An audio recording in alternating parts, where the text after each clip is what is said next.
Okay, so let's talk about distributive property for a minute because I know it can get kind of confusing and it's been a while since we've learned it. So for the distributive property, you're going to have some kind of multiplication that has a larger factor in it than we probably know how to multiply. So your first step is you're going to find the biggest factor, which in this problem would be 15, and you are going to break down that factor.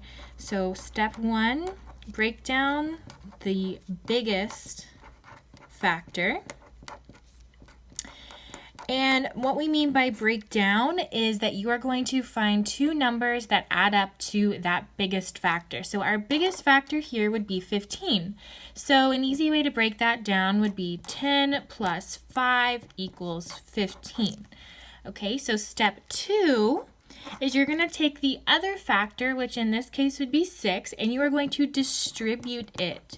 So you're going to distribute the other factor. And remember how we set up our distributive property.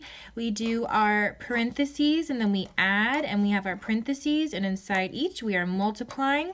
So when you distribute, you put that number in each set of parentheses.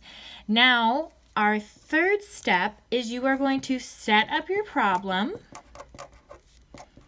so that way you can solve it. So you are going to set it up. You are going to keep your parentheses just like we have up there.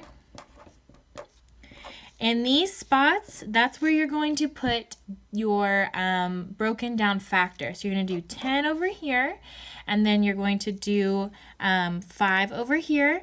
And then step 4 is you're just going to solve your problem. So you do your parentheses first. So 6 times 10 is going to be 60.